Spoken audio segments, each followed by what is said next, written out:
අතුරෙලියේ රතන ස්වාමින් වහන්සේ විසින් අසන ලද ප්‍රශ්නයට මම අද දවසේ පිළිතුරු ලබා දෙන කාලය ගත්තා. ඔබතුමාගෙන් අවසර ඉල්ලනවා උන්වහන්සේ නැති නිසා දීර්ඝ පිළිතුරක් තියෙන්නේ සාරාංශයක් කියවන්නත් ඒ වගේම පිළිතුරු සභාගත කරන්නත් අවසර ඉල්ලනවා. විශේෂයෙන්ම උන්වහන්සේ අසන ලද ප්‍රශ්නය ඇහුවේ විදුලි ගාස්තු ක්‍රමවේදය පිළිබඳව විශේෂයෙන්ම පුනර්ජනීය බලශක්ති සැපයුම්කරුවන්ට ලබා දෙන මේ ක්‍රමවේදය පිළිබඳව අලුත් විශේෂයෙන්ම මිල සූත්‍රයක් හඳුන්වා දුන්නා කැබිනට් මණ්ඩලයේ අනුමැතිය සහිතව.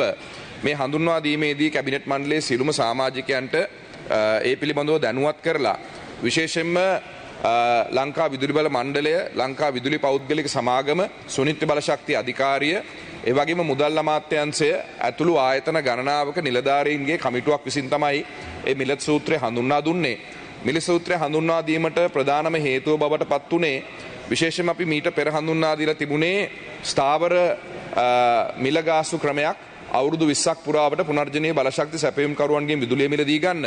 නමුත් ඒ සංගම් වලින් විශේෂයෙන්ම සැපයුම්කරුවන් ඉල්ලීමක් කරා රටේ පවතින ආර්ථික තත්ත්වය මත ඉතාමත්ම කඩිනමින් වෙනස් වන පොලි අනුපාතිකයන්, වෙනස් වන විදේශ විනිමය අනුපාතිකයන්ට සරිලන ආකාරයට විචල්්‍ය වන මිල ක්‍රමයක් හඳුන්වා දෙන්න කියලා. ඒ අනුව ස්ථාවර ගාස්තු ක්‍රමය ඒ ආකාරයෙන්ම පවත්වාගෙන යනවා. ඊට අමතරව තමයි විචල්්‍ය ක්‍රමය හඳුන්වා දීලා තියෙන්නේ. ඒ ක්‍රමයටත් අර ස්ථාවර ගාස්තු ක්‍රමය තුල තියෙන විශේෂයෙන්ම විදේශ විනිමය අනුපාතයන් සහ පොලි අනුපාතිකයන් සැලකිලිට අරගෙන තියෙනවා. ඒ වගේම උන්වහන්සේ අහලා තිබුණා මේක මාස 3න් 3ට කරන්නේ ඇයි මාස 6ක් වූ අවුරුද්දක් කරන්නේ නැතුව කියලා. මේ කඩිනමින් වෙනස් වන ආර්ථික දර්ශක නිසා අපිට කෙටි කාලයක් සඳහා මාස 3න් 3ට ඒක ආදේශ කරගන්න සිද්ධ වෙනවා. ස්ථාවර වුණාට පස්සේ ඒක අපිට මාස 6කට වරක් හෝ අවුරුද්දකට වරක් සංශෝධන වෙන ආකාරයට පවත්වාගෙන යන්න තමයි බලාපොරොත්තු වෙන්නේ. ඒ වගේම පුනර්ජනීය බලශක්තිය ලබා ගැනීම වෙනුවෙන් 2023-26 සැලසුම ඉලි දක්වලා තියෙනවා. ඒ අනුව ලබාගත යුතු ප්‍රභේදයන්ගෙන් ලබාගත යුතු වෙන වෙනම අපි ඉලක්ක ලබා දීලා තියෙනවා. ඒ අනුව මේ වන විටත් විදුලි බල මණ්ඩලය සහ සුනිත්‍ය බලශක්ති අධිකාරිය අවශ්‍ය අවසර පත්‍ර ලබා දෙමින් අවසර පත්‍ර ලබාගෙන තියෙන සැපයුම්කරුවන්ගේ ඒ ප්‍රගතිය පිළිබඳව විමර්ශනය කරමින් අවශ්‍ය තීන්දුව తీරන ගනිමින් පවතිනවා. ඒ වගේම අදානි සමාගමට නිසි ක්‍රමවේදය භාවිතා කරමින් තමයි මේ කටයුතු සිදු කරලා තියෙන්නේ. ගරු කතානායකතුමනි, තාම මිල ගණන් එකඟතාවයක් පළ වෙලා නැහැ. මිල ගණන් එකඟතාවය පළ වෙන්නේ විශේෂයෙන්ම මේ සඳහා තියෙන RFP එක ඔවුන්ට ලබා දීමෙන් පසුව ඔවුන් මේ සඳහා අවශ්‍ය තොරතුරු ලබා දීම පසුව තමයි විශේෂයෙන්ම කැබිනට් මණ්ඩලය විසින් පත් කරන ලද මිල කමිටුව විසින් ඒ සඳහා අවශ්‍ය සාකච්ඡා පවත්වලා ඒ මිල තීරණය කරනු ලබන්නේ ඒ සියලු ප්‍රසම්පාදන ක්‍රියාවලියන් භාවිතයට ගනිමින්. ගරු කතානායකතුමනි, ඊට අමතරව මම මේක සභාගත කරනවා පිළිතුර. ඊට අමතරව විශේෂයෙන්ම ඊයේ දවසේ ඇතිවෙච්ච අයහපත් කාලගුණ තත්ත්වය නිසා ඊයේ දවසෙත් අද දවසෙත් වන විට විදුලිය බිඳ වැටීම් 14000කට වැඩි සංඛ්‍යාවක් වාර්තා වෙලා තියෙනවා. ඒ විදුලිය බිඳ වැටීම් 14000න් සාමාන්‍යයෙන් අපේ පාරිභෝගිකයන් 50000කට වැඩි පිරිසකට විදුලිය විසන්ධි වෙලා තියෙනවා. නමුත් විදුලි බල මණ්ඩලය මේ වන විටත් ඊයේ දවසේ පුරාමටම කටයුතු කරමින් සිටිනවා ඒක යථා තත්ත්වයට පත් කරන්න. විශේෂයෙන්ම නුවරඑළිය, මහනුවර වැනි ප්‍රදේශවලත් විශේෂයෙන්ම ජලාශ ආශ්‍රිතව විශේෂයෙන්ම වර්ෂාපතනය අධිකව පවතින ප්‍රදේශවල මේ තත්ත්වයට ඇති වෙලා තියෙනවා. නිසා ඒක කඩිනමින් යථා තත්ත්වයට පත් කිරීම සඳහා කටයුතු කරමින් පවතිනවා කියන එකත් මේ වෙලාවේ මතක් කරනවා. කොමිස්තුති අද දින න්‍යාය පත්‍රයේ විෂයාංක 1 සහ 2. ඔව්. Small පැහැදිලි කිරීමක් Kanchana Wijesekara ඇමතුමාගෙන් there are three foreign players in the distribution of petroleum. Apparently there was a performance bond that they had to undertake. Is that correct? Is there a performance bond? No, there is no performance bond. Once they are given an award, there are conditions that they need to fulfill. So they have two companies have already signed the agreements. Once the companies have signed the agreements, they need to go to the BOI, then do the company work there at the BOI. Once the approval process is given through the BOI, then they can start the process here. Source given to those foreign companies without any kind of performance bond or undertaking, plus there is an issue about they are retransferring their funds. Earlier there was an agreement that they cannot change their funds into dollars for a period of time. Apparently there is some change in that condition subsequently. So there are conditions, I think explained this in Parliament last time as well. the condition that was changed was with the consultation of the central bank.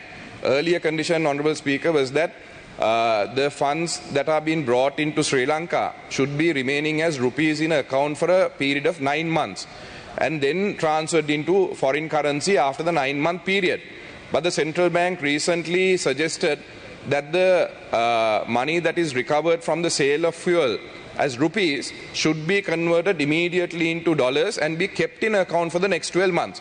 So it's only the conversion of rupees into dollars will be allowed immediately, but the repatriation of funds will still remain for 12 months. So the repatriation of profits are allowed. Repatriation of funds will remain in Sri Lanka as the original conditions for 12 months, because there will be a significant amount of pressure.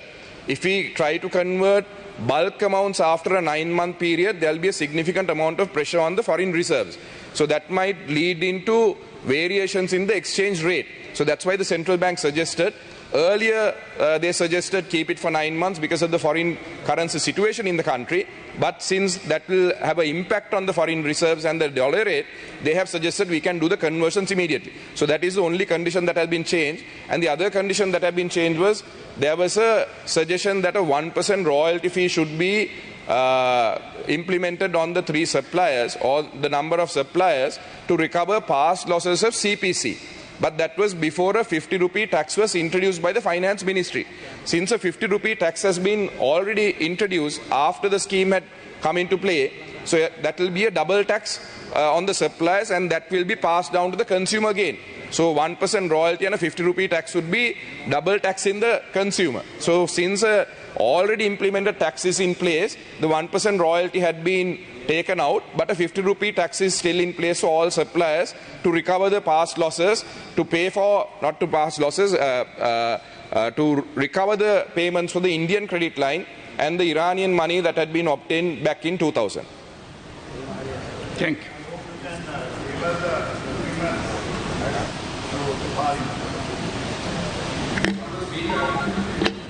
Honourable Speaker, we will table all the relevant agreements into the Parliament because we are still awaiting on their part of the agreement to be fulfilled. Because once the agreement is signed, they get 60 days time to go through the BOI. Then after that only we award the licenses. So once the licenses are awarded, we will table all the agreements in Parliament. That's when they start performing. So licenses are still not awarded to anyone until they fulfill the conditions on the agreement. Yes. Since the Honourable Minister is on his feet, may I ask a question? Please. Thank you. Honourable Minister, there has been a lot of talk about, since you talk about performance bonds on previously allocated renewable energy projects, particularly solar and wind. The unfairness that people are talking about is that during the auction, prices were quite different to what it is now. After the calamity, prices have increased. Therefore, the current prices which you are given as a feed-in tariff is far higher than what these people bidded for at that time. So they are asking the question whether it is fair for you to cash the performance bonds, and 2, whether it is possible to do a new agreement which is closer to the feed-in tariffs that you are now offering. Honourable Speaker, there have been multiple projects that have been tendered by the CEB since 2018. The biggest problem that we faced in last year was the energy crisis.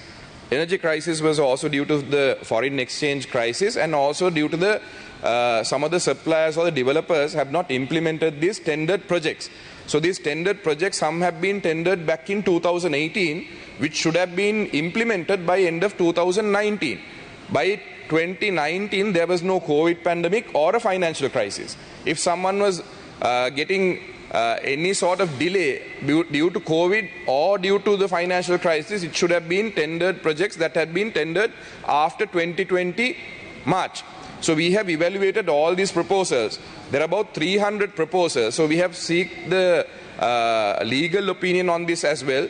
We can't give a price revision on a tendered bid amount, because there are other bidders who have bid higher amounts, which could lead to going into a court battle again. So what we have suggested is to cancel all the tenders and to re-tender it, but it will be the discussion of the Cabinet of Ministers whether to forfeit the bonds or not. We'll be taking a cabinet paper on that.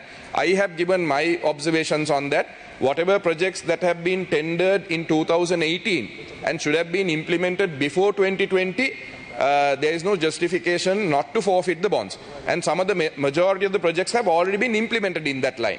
There's about 63 projects that have been tendered, 33 of the developers have already implemented them. So there's only 30 developers who have not implemented. So we can't be penalizing people who have finished earlier. So if you're going to give a tariff increase for the people who have not implemented these projects, because of on their part there was a delay, we are basically penalizing the people who have finished all the projects earlier. So we should be encouraging the people who had done these projects earlier. So the second part is the amount of tender suppliers who have been tendered in 2020.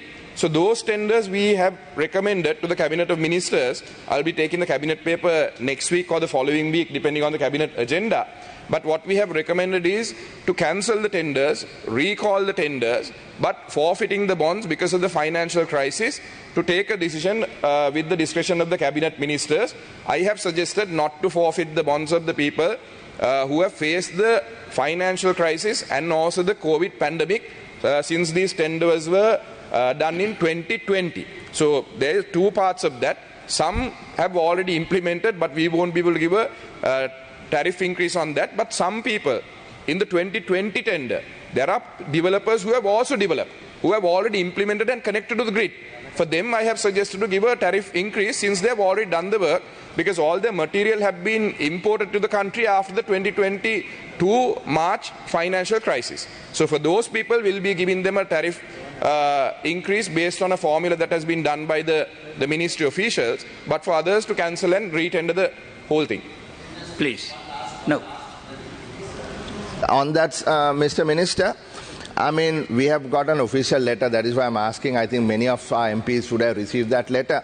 What they are saying is, look, there were things beyond their control. For instance, in land, clearing issues and so on.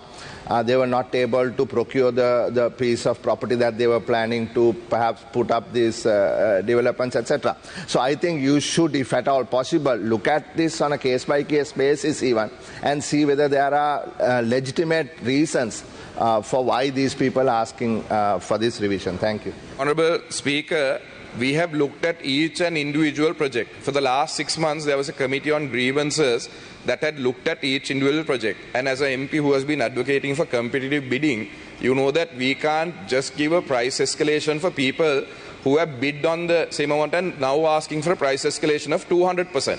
So that's not possible. And there are people who have bid much higher who would be able to entitle to go into a court and say that they could have implemented this project on the bid amounts that they have placed before.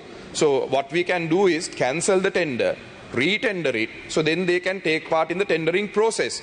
But on the matter of the forfeiture of the bonds, what I have suggested as a minister and the committee has suggested is that anyone who had been awarded a tender after 2020 not to forfeit their bonds, so that they don't go into further hardship, but people who had been tendered back in 2018 and should have implemented before 2020, that the bond should be forfeited.